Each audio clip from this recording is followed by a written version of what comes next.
Hi to everyone, welcome to CSC Backbench YouTube channel.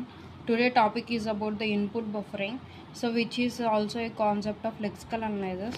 So lexical analysers అంటే తెలుసు మనకి డేటాని లెఫ్ట్ నుంచి రైట్కి స్కాన్ చేస్తుంది, అలాగే ఇటు produce the data into the tokens అనమాట. ఎగ్జాంపుల్ తీసుకుంటే ఇక్కడ E = MC² అనే ఒక ఎగ్జాంపుల్. సో ఇండివిజువల్ క్యారెక్టర్స్ని టోకన్స్గా డివైడ్ చేసింది. అదే ఒకవేళ మనకి గ్రూప్ ఆఫ్ స్ట్రింగ్స్ ఉంటే ఎలా టోకన్స్గా డివైడ్ చేస్తుంది అనేది కాన్సెప్ట్ అనమాట. సో ఇక్కడ input buffering, input means given data అనమాట. బఫరింగ్ మీన్స్ ఆ డేటాని ఒక బ్లాక్ వైజ్లో రిప్రజెంట్ చేసి దాన్ని టోకన్స్గా డివైడ్ చేసే కాన్సెప్ట్ ఇన్పుట్ బఫరింగ్ అనమాట. సో ఇది ఏం చేస్తుందంటే అలా బ్లాక్లో రిప్రజెంట్ చేయడం వల్ల ఆ బ్లాంక్ స్పేస్ కనిపిస్తే ఆ యొక్క స్ట్రింగ్ అనేది అది టోకన్ అని అర్థం. So it reduces the time of large character అనమాట. సో దీనికి 2 పాయింటర్స్ ఉంటాయి, beginning pointer, forward pointer. So beginning pointer అంటే ఏంటంటే which is beginning of the character. Forward pointer అంటే it forward from one character to another characters అనమాట. So అదే ఒకవేళ ఇలా ఫార్వర్డ్ అయ్యే టైంలో బ్లాంక్ స్పేస్ కింద కనిపిస్తే మనము దాన్ని టోకెన్స్గా రిప్రజెంట్ చేస్తాం. ఒక ఎగ్జాంపుల్ తీసుకుంటే, సో ఇక్కడ ఒక బఫర్ తీసుకున్నాం, అంటే ఒక బ్లాక్ తీసుకున్నాం అనమాట. ఈ బ్లాక్లో నెంబర్ ఆఫ్ సెల్స్ ఉన్నాయి. ఈ యొక్క సెల్స్లో ఇండివిజువల్ క్యారెక్టర్స్ని రిప్రజెంట్ చేసాం.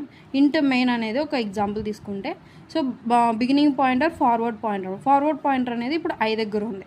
ఇది forward to N, blank space ఏమైనా ఉందా, లేదు. సో నెక్స్ట్ Tకి ఫార్వర్డ్ అయింది. T తర్వాత ఒక బ్లాంక్ స్పేస్ ఉంది కాబట్టి దీన్ని ఒక టోకెన్గా రిప్రజెంట్ చేసాం అన్నమాట. ఈ ప్రాసెస్ని ఒక లార్జ్ డేటాని బ్లాక్లో ఉంచి దాన్ని టోకెన్స్గా రిప్రజెంట్ చేసేదాన్ని ఇన్పుట్ బఫరింగ్ అని అంటారు. సో ఇన్పుట్ బఫరింగ్ అనేది 2 టైప్స్ ఉన్నాయి. One buffer schema and 2 buffer schema. 1 buffer schema అంటే ఏంటంటే 1 బఫర్ అంటే 1 బ్లాక్ అనమాట, with the combination of different cells.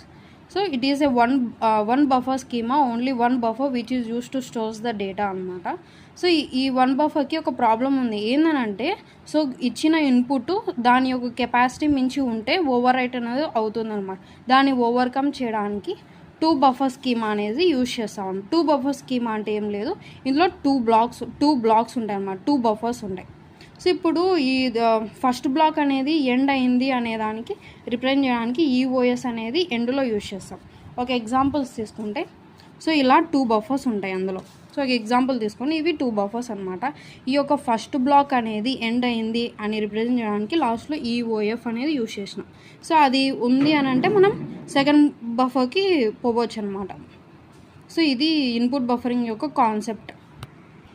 So group of డేటాని ఒక బ్లాక్లో రిప్రజెంట్ చేస్తూ దాన్ని టోకన్స్గా డివైడ్ చేయడాన్ని ఇన్పుట్ బఫరింగ్ అంటారు. దీనికి ఒక ప్రోగ్రామ్. సో ఈ ప్రోగ్రామ్ చాలా సింపుల్, ఎక్కువ మార్క్స్ రావాలంటే ఈ ప్రోగ్రామ్ కూడా రాయొచ్చు. సో ఈ ప్రోగ్రామ్ ఏంటి అంటే, సో స్విచ్ టెస్ట్ స్టేట్మెంట్స్లో కేస్ 1 ఏంటంటే EOF, end of the buffer అని అర్థం.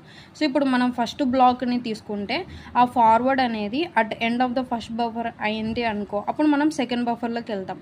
అదే ఒకవేళ నువ్వు సెకండ్ బఫర్ నుంచి స్టార్ట్ చేసావు అంటే ఫార్వర్డ్ పాయింటర్ అనేది at end of the second buffer అంటే మనం ఫస్ట్ బఫర్కి వెళ్తాం, ఎందుకంటే రెఫర్ చేయడానికి. నువ్వు సెకండ్ బఫర్ స్టార్ట్ చేసావు కాబట్టి ఫస్ట్, ఇంకా మొత్తం అయిపోయింది అంటే else break. So this is the concept of input buffering. Hoping this video will help you.